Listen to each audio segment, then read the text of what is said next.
Hello, welcome to the morning news. Our top story takes us to Colombia, where the government and FARC rebels have begun clearing the country's landmines, which have left over 2,000 people dead and 9,000 injured since 1990.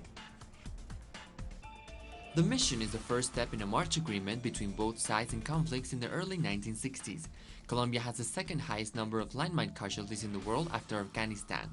In Havana, where the 37th cycle of the peace talks are taking place, FARC commander and negotiator Pastor Alapa praised the demining process, but Ivan Marquez, another FARC negotiator, warned their efforts in Colombia to undermine the peace process. There is a smear campaign against President Juan Manuel Santos' government to force him to weaken and break the peace process. Colombian peace negotiators in Havana decided to extend the present 37th cycle to June 4th in order to achieve further progress in the talks that at times seems to be stagnant. FARC leaders criticized the government for showing lack of will to end paramilitarism in Colombia. They said it is urgent that laws be implemented to eradicate these illegal armed groups as well as to prevent new ones from being created.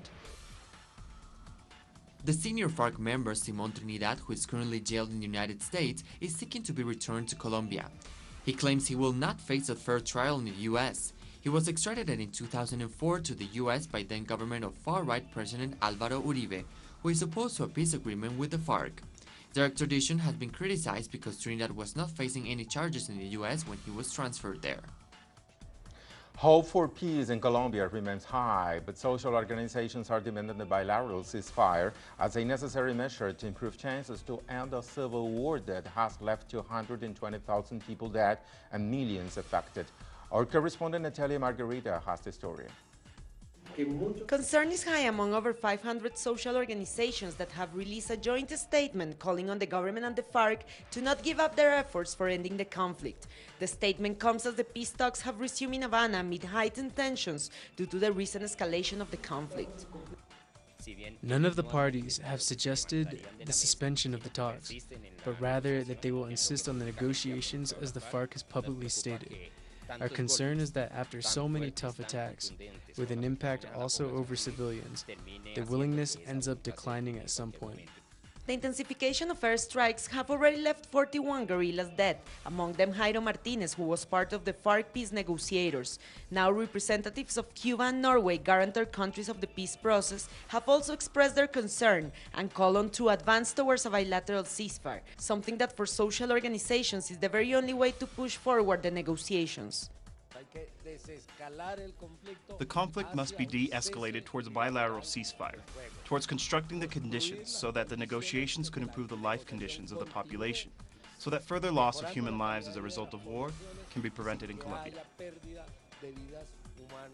As the FARC's 5-month unilateral ceasefire reduced the intensity of the conflict by nearly 90%, residents of the rural areas were starting to feel some relief from the violence. Now, as the bombs are falling once again on their territories, they urge for a bilateral ceasefire. For social organizations, the bilateral ceasefire is a humanitarian issue, especially after the FARC's unilateral truce proved to be extremely effective at reducing the violence and sparing hundreds of lives, most importantly from the civilian population. Natalia Margarita, Telesur, Bogotá, Colombia.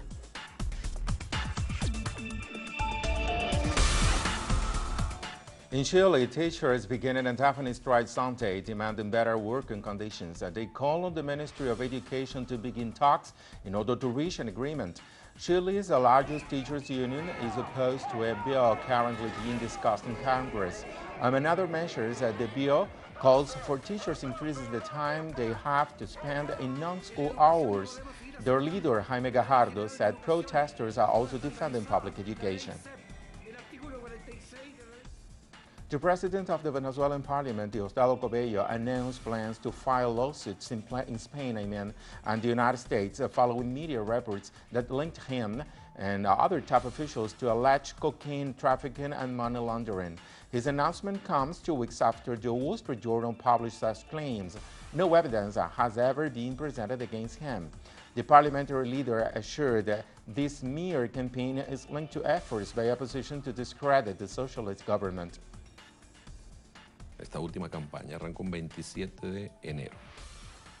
This latest campaign against me was launched January 27 when ABC published the defamatory information. I am convinced that investigations confirm that it's linked to the coup attempt of February 12th. Lo avalan, que eso estaba pegado con el golpe de Estado del 12 de febrero. We now go to Ecuador. President Rafael Correa outlined a new inheritance tax bill that will soon be introduced to the National Assembly. Correa assured the proposal does not affect the middle class nor the poor people. He added that last year, only 1,300 Ecuadorians received an inheritance worth more than $35,000. He added that the proposed law aims to break with centuries in inertia when 100 families have been dominated the country. As various states in Mexico gear up for local elections next Sunday, contradictions and accusations continue to surface regarding the apparent massacre of 42 alleged drug gang members in the embattled central state of Michoacán. Families of 11 of the 42 people killed denounced that their loved ones show signs of torture. The Washington Post noted that these 11 have another thing in common. They are all from the same poverty-stricken neighborhood in Oclutan, Jalisco. A protest took place in Mexico City, calling on peace for the country. We all want peace in Mexico. We don't want violence. We don't want more death. We don't want more hostages and kidnapping. We want peace. A former leading diplomatic Cuban official said the nation will benefit in many aspects after the United States government removed Cuba from the list of sponsors of terrorism last Friday. The U.S. put an island's name in its list together with Iran, Syria, and Sudan in 1982. The former Cuban Foreign Service officer Carlos Alzugaray criticized Washington's decision to put the Caribbean country on the list. First place, we shouldn't have been in that list ever, because Cuba has never supported terrorist activities. As President Raúl Castro has said, it is Cuba who has been the victim of terrorist activities.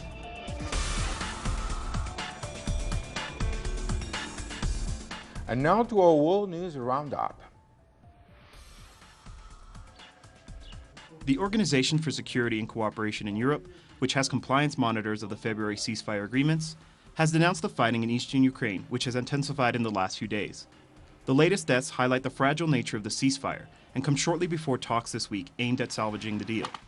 The Ukraine government has threatened to resume attacks against the separatist rebels, insisting that Moscow has deployed Russian soldiers in the eastern region. But evidence has never been presented, while Moscow denies it sent forces to Ukraine. The leader of Australia's opposition Labour Party introduced a bill to legalize same-sex marriage Monday. The proposal, the first by a leader of a major Australian political party, has added to existing pressure on the government to allow for a vote sooner rather than later. But despite acknowledging the need for legislation for marriage equality, he said there are more pressing issues, such as the budget. Abbott is not expected to allow the measure to be voted on. I accept that same-sex marriage is a significant issue. It's an important issue. It's important to many people. But frankly, this government's absolute fundamental priority in the budget session of Parliament is to get the most urgent budget measures through. Greek Prime Minister Alexis Tsipras blamed the EU, European Central Bank, and the International Monetary Fund for the failure to reach a deal to avert Greece's debt default. He said they have insisted on absurd proposals and have displayed indifference to the democratic choice of the Greek people. The Greek Foreign Minister, Nikos Kotzias, also lashed out at the EU, saying they are insisting confusing between reforms and austerity measures. He called on a political solution. Firstly, if they ask us to come up with reforms, they want us to take austerity measures. As I understand the terms, austerity politics are not the same as reforms. To reduce reforms from the 19th century is not a reform policy.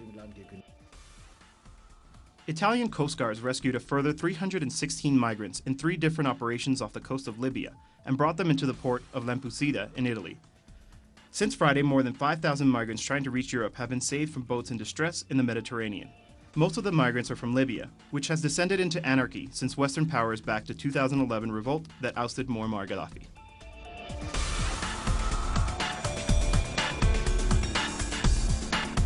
92-year-old Harriet Thompson became the oldest woman to complete a marathon Sunday when she crossed the finish line at the Rock and Roll Marathon in San Diego, California.